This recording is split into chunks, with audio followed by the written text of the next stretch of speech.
दोस्तों, आज मैं आपको बारिश में एक कमरे का ससुराल कहानी सुना रही हूँ। मानसी छत पर भीगकर बारिश का आनंद ले रही थी।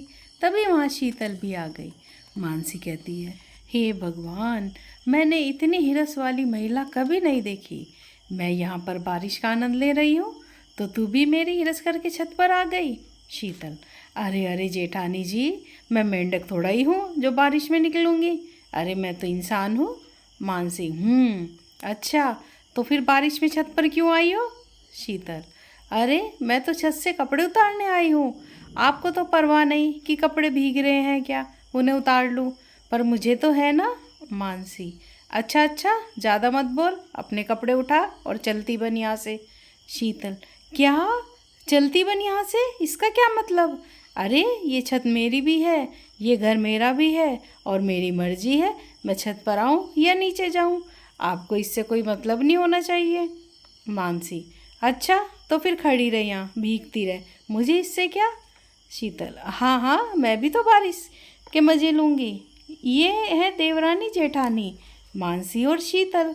ये दोनों का ही घर है, दोनों यहाँ साथ रहती थी, पर एक दूसरे को फूटी आँख नहीं सुहाती। दोनों अक्सर लड़ती झगड़ती रहती। और अब तो उस घर के सभी लोग इन दोनों को समझा समझा कर हार गए और इन दोनों की लड़ाई झगड़ों से परेशान हो गए। पर इन दोनों ने तो जैसे सुलह न करने की ठान ही रखी हो। एक दिन इनकी सास माया कहती है, हे भगवान, इन दोनों को मैं कैसे समझाऊं। अरे दोनों ही बड़ी अड़ियल हैं, कुछ भी समझने को तैयार ही नहीं होती। अरे शीतल बहू, तुझे तो छत से कपड़े लाने थे ना, तो अब तक वहाँ क्या कर रही है? शीतल, अरे अरे, इनकी लड़ाई के चक्कर में तो मैं कपड़े उतारना ही भूल गई। मानसी, वाह, मज़ा आ गया।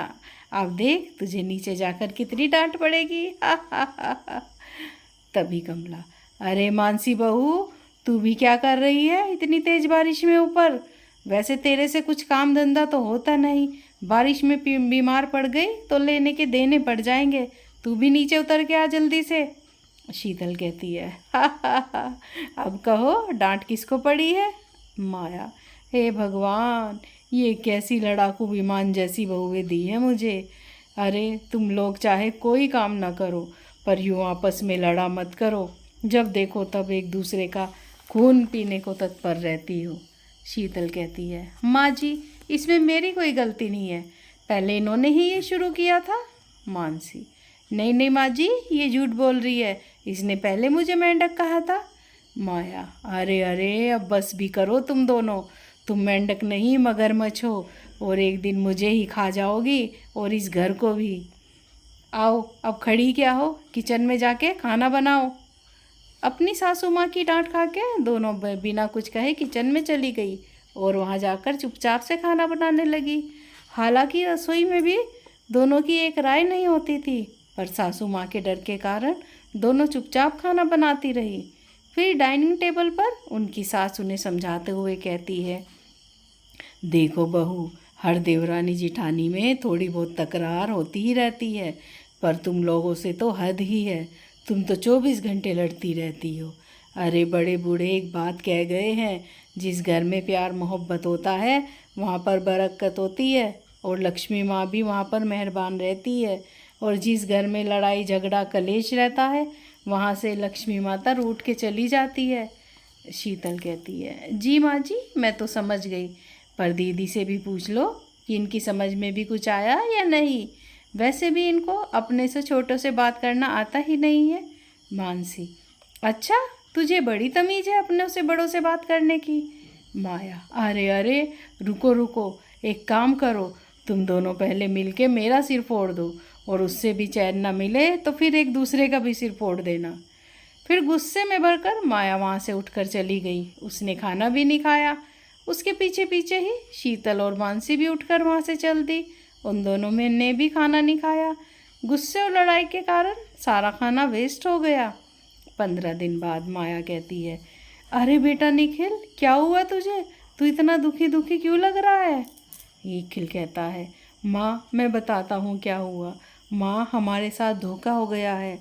निखिल, माँ पूरी गलती मेरी ही है। माया, अरे बेटा, क्या बात हो गई, खुल के बताओ तो। निखिल, माँ, रजत ने हमारे साथ धोखा किया, अब हमारे पास कुछ नहीं बचा, सब बर्बाद हो गया। अखिल, माँ, वो दोस्त के बेस में गद्दार निकला। उसने भैया से पेपर पर साइन करवाने के बहाने हमारी फैक्ट्री और घर के पेपर पे भी साइन करवा लिए। और हमारी फैक्ट्री तो लोन लेकर शुरू हुई थी ना, लोन की किस्तें नहीं दी जाएंगी तो बैंक वाले हमारा घर छीन लेंगे। ये सुनकर घर वालों के पैरों के तले की ज़मीन खिसक गई। अब कोई कुछ समझ ही नहीं पा रहा था कि क्या करे। तभी उनके पिता कहते हैं, देखो भाई, इससे पहले कि बैंक वाले आकर हमें हमारे ही घर से निकालें, उससे पहले ही हमें अपने रहने का इंतज़ाम करना होगा। वो हमें अब अपने गांव वाले घर में जाना होगा। माना कि वो एक टूटा फूटा छोटा सा कमरा है, पर उसके सिवा अब हमारे पास कोई चारा नहीं। फिर अगले ही दिन सब लोग गांव पहुंच गए। उनके पिता कहते हैं, बेटा, याद है ना तुम लोगों को, पहले हम सब यहीं रहा करते थे। माया भी कहती है, हाँ जी, सब याद है। और नियति का कमाल तो देखो, जहाँ से शुरू किया था हम फिर से वहीं आ गए। मानसी, अजी सुनिए, ये गांव का वही घर है ना जो आप अक्सर बताते थे। अखिल, हाँ हाँ, ये वही घर है, हम बचपन में सब यहीं रहा करते थे। मानसी, अरे पर इसके और कमरे कहाँ हैं। निखिल, शीतल, ये बस एक ही कमरा है, हम दोनों भाई, माँ और पिताजी यहीं रहते थे, इसी एक कमरे में। शीतल, अरे पर अब लोग, हम भी तो हैं ना, हम सब एक ही कमरे में कैसे रहेंगे। निखिल, देखो, ये जैसा है और जो है बस यही है, इसके सिवा अब हमारे पास कुछ नहीं है, हम सबको अब यहीं रहना होगा। फिर दुखी मन से दोनों उस कमरे में दाखिल हुई। अब उन्हें तो बड़े और सुख सुविधाओं वाले घर में रहने की आदत थी, पर वो अब तो नहीं था। वहाँ जगह कमी की नहीं, सुख सुविधाओं की थी। उन्हें वहाँ रहना बिल्कुल भी पसंद नहीं आ रहा था। अब उन्हें मिट्टी के चूल्हे पर खाना बनाना पड़ता था और नलके पर बैठ के हाथ से कपड़े धोने पड़ रहे थे। फिर बरसात का सीज़न आया और एक दिन जब काले बादल छा रहे थे तो माया कहती है, हे भगवान, ये काले काले बादल उमड़ कर आ रहे हैं, कहीं बारिश ना हो जाए। शीतल, तो क्या हुआ माँ जी, बारिश पड़ी तो हम घर के अंदर जाकर बैठेंगे ना। माया, अरे बहू, ये बात नहीं है, वो ऐसा है कि जब हम लोग यहाँ से शहर गए थे ना, तो इस कमरे की छत से पानी टपकता था, बस अब पता नहीं अब भी छत टपकती होगी कि नहीं।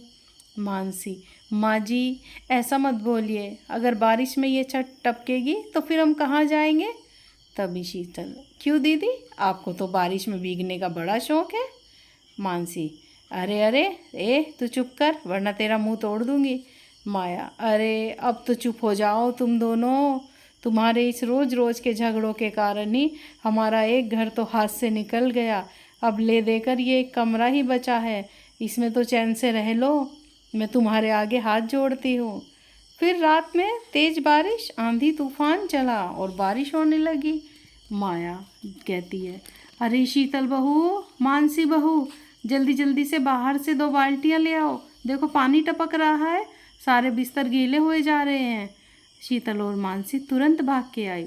शीतल कहती है माँ जी, सच में गद्दे भीगने वाले हैं क्या, इतना पानी आ जाएगा क्या अंदर। मानसी, अरे अरे, जो माँ जी ने कहा है वो करना, ये फालतू की बात क्यों कर रही है अभी। माया, अरे बहू, तू भी तो जा और जो भी मिले वो ही उठा के ले आ। फिर दोनों बहुओं ने बाहर से बाल्टियाँ लाकर जहाँ पानी टपक रहा था वहाँ लगा दी। मानसी, अरे माँ जी, ये दोनों बाल्टियाँ तो भर गई, अब क्या करें। आज तो बारिश रुकने का नाम ही नहीं ले रही, बल्कि और तेज होती जा रही है, अब तो कमरों में रखे गद्दे भी भीग गए।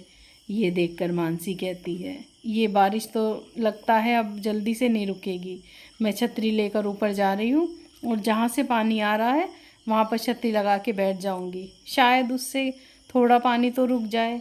शीतल, अरे दीदी रुकिए, मैं भी चलती हूँ आपके साथ। फिर दोनों देवरानी जेठानी छतरी लेकर कई घंटों तक छत पर बैठी रही।